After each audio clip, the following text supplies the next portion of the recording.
Hello everyone, Radhe Radhe. Welcome to Madhu's tarot world. आज हम जानेंगे कैंसर का yearly tarot for the year of 2025। आइए जानते हैं कैंसर के लिए कैसा रहने वाला है 2025। टैरो कार्ड्स क्या कहते हैं। जो मेरे चैनल में नए हैं, please like, share and subscribe my channel. Thank you.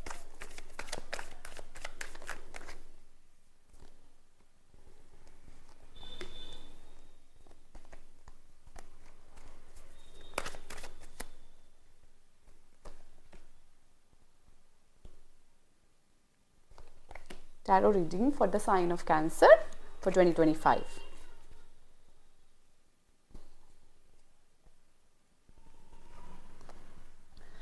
तो जनवरी के लिए आपके कार्ड्स में आया है ब्रेक थ्रू एंड माइंड।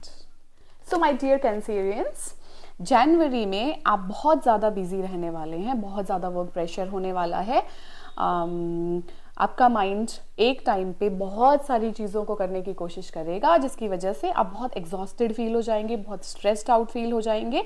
अगर अभी तक कोई ऐसी सिचुएशन चल रही है जहाँ पे आप बहुत स्टक फील कर रहे हैं, जहाँ पे चीज़ें फ्लो नहीं हो रही हैं, बहुत टाइम से एक स्लो मूविंग एनर्जी है, तो इस महीने आपको ब्रेक थ्रू मिलने वाला है। कोई अगर किसी तरीके की एंडिंग हुई है तो आप उस चीज़ से बाहर निकल के एक नई बिगनिंग मुझे दिख रही है। एक पुरानी चेन को तोड़कर आप एक नए फेज में एंटर करने जा रहे हैं, जो कि बहुत पॉजिटिव होने वाला है आपके लिए, specially in love related matters, because I see light coming and I see little hurts. तो मैं ये कहना चाहूँगी by the end of this month आपको एक पॉजिटिव चेंज दिखेगा, जहाँ पे आपका मेंटल लोड थोड़ा सा कम होगा। For the next 2 months, February and March, I see a change coming in. किसी तरीके का change आने वाला है, be it in your relationship, in your career, finance, change of place. अगर आप कोई घर लेने का सोच रहे हैं, कोई जॉब चेंज करने का सोच रहे हैं, तो किसी तरीके का चेंज मैं देख पा रही हूँ फरवरी और मार्च में। बट एक बात मैं कहना चाहूँगी कि थोड़ा सा चीज़ों को एक सर्कल से बाहर होने से बचाएं। कई बार हम किसी चीज़ को लेके बहुत ज़्यादा एग्रेसिव हो जाते हैं, बहुत ज़्यादा ऑब्सेसिव हो जाते हैं, जिसकी वजह से हमें उसका नुकसान हो जाता है। चाहे वो रिलेशनशिप हो, चाहे वो काम हो, चाहे वो फाइनेंस मैटर्स हो। तो अगर आप किसी को पैसे उधार देने का सोच रहे हैं, या फिर किसी फाइनेंस मैटर में ऑनलाइन ऑफलाइन कोई ऐसी चीज़ करने जा रहे हैं, तो आपको एक मॉरल ग्राउंड, एक सोशल ग्राउंड में रह के वो चीज़ करनी है, नहीं तो आपको उसका नुकसान देखने को मिल सकता है। उसी तरीके से आपकी जॉब को लेके आपको अपने एक मॉरल ग्राउंड में रह के काम करना है, अदरवाइज आपको उस चीज़ में थोड़ा सा नुकसान होने के चांसेस फरवरी मार्च में हैं। तो अपने आप को एक अपने आप को मर्यादित रखने की कोशिश करें, और बहुत जल्दी आपको एक चेंज देखने को मिलेगा। अगर आप नई जॉब का वेट कर रहे हैं या चेंज ऑफ प्लेस सोच रहे हैं, तो फरवरी और मार्च में आपको वो चेंज देखने को मिलेगा। For the next 2 months, April, May and June,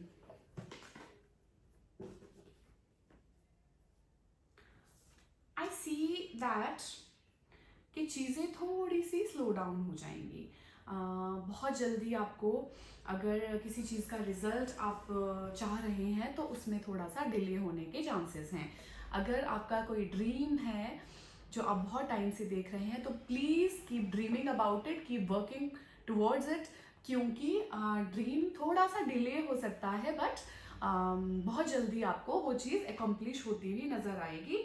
but yes, थोड़ी सी स्लो मूविंग एनर्जी है, तो बट थोड़ा सा आपको ये चीज़ ध्यान में रखना है कि अपने एसेट्स को, अपनी चीज़ों को थोड़ा सा बचा के रखें। अपनी चीज़ों को बचा के रखें। मैं आपको 2 एग्जांपल्स देती हूँ।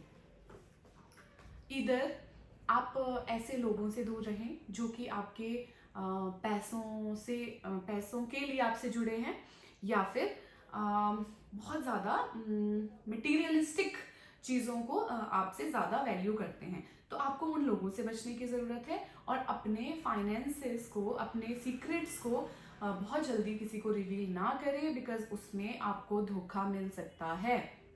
आप बहुत ज़्यादा ब्लाइंडली ट्रस्ट ना करें किसी पे भी, चाहे वो आपके फ्रेंड्स हों, आपके क्लोज वन हो, क्योंकि मैं देख रही हूँ कि आपको किसी तरह का डिसेप्शन देखने को मिल सकता है। तो अपने फाइनेंस मैटर्स को, अपने बिजनेस से रिलेटेड चीज़ों को थोड़ा सा सीक्रेट रखने की कोशिश कीजिए, अदरवाइज चीज़ें थोड़ी सी स्लो डाउन हो सकती हैं और थोड़ा आपको भी एक स्टेप बैक लेके काम करना होगा, बट अल्टीमेटली आपको रिजल्ट देखने को मिलेगा। थोड़ा टाइम लग सकता है बट चीज़ें अकम्प्लिश होंगी।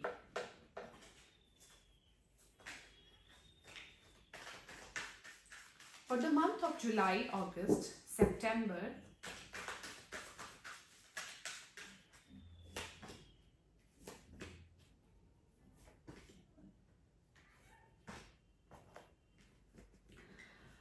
जुलाई, अगस्त और सितंबर में आपको, जैसा कि मैंने कहा, चीज़ों को थोड़ा सा स्लो डाउन करने की ज़रूरत होगी और बहुत ही मैच्योर्ड वे में आप चीज़ों को हैंडल करते हुए नज़र आ रहे हैं। आपको किसी की गाइडेंस मिल सकती है, जैसे कि मैंने कहा कि आपका कोई ड्रीम है जो अभी पूरा होता हुआ नहीं नज़र आ रहा था, तो वो आपको किसी की गाइडेंस से आपका वो ड्रीम पूरा होगा। कोई डील होगी या फिर कोई जॉब एप्लीकेशन होगा या कोई ऐसी चीज़ होगी जिसके लिए आप बहुत टाइम से वेट कर रहे हैं, काम कर रहे हैं, वो आपको किसी गाइडेंस से, कोई मदरली फिगर होगी, आपकी मदर हो सकती है, आपकी वाइफ हो सकती है, आपकी बिजनेस कलीग हो सकती है, कोई फीमेल एनर्जी मुझे दिख रही है जिससे आपका ये ड्रीम अकम्प्लिश होगा इन 3 महीनों में। बट माय डियर कैंसेरियंस, चीज़ों को बहुत लाइटली ना लें।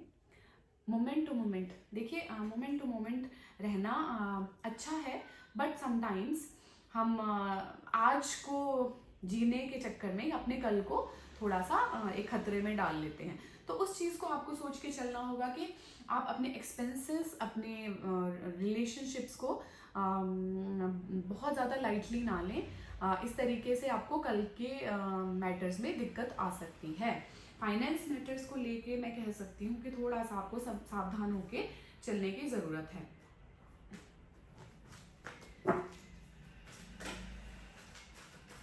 For the last 3 months,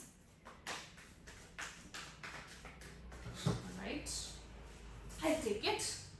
For the last 3 months, I see success card. Alright. For the last 3 months, जैसा कि मैंने कहा कि कोई डील, कोई ड्रीम बहुत टाइम से जो वेट कर रहा है, वो आखिरकार आपको लास्ट 3 मंथ्स में उसका रिजल्ट देखने को मिलेगा। You will be successful in whatever manner you are manifesting. तो आपको उस चीज़ में सक्सेस देखने को मिल सकती है, बट ओवरऑल एनर्जी आपकी ये बताती है कि आपको अपनी मेंटल हेल्थ का और फिजिकल हेल्थ का बहुत ध्यान रखने की ज़रूरत है। अदरवाइज एक जो एंजाइटी और स्ट्रेस आपको थोड़ा सा बाउंड कर सकता है। तो प्लीज़ आप अपने मेंटल हेल्थ को लेके थोड़ा सा मेडिटेशन करने की कोशिश करें, वॉक करने की कोशिश करें। अदरवाइज ये साल आपके लिए आई would say 70% on a higher side आपको रिजल्ट्स देगा, and by the end of this year you will see success and completion of a whole cycle. आप एक नए फेज में एंटर करेंगे, बहुत ही ज़्यादा एनर्जी से एंटर करेंगे और this year will be fruitful to you. But आपको अपने फिजिकल मेंटल हेल्थ का ध्यान रखना है, बहुत जल्दी किसी पे ट्रस्ट नहीं करना है। In the end, let's see what is the oracle message for you.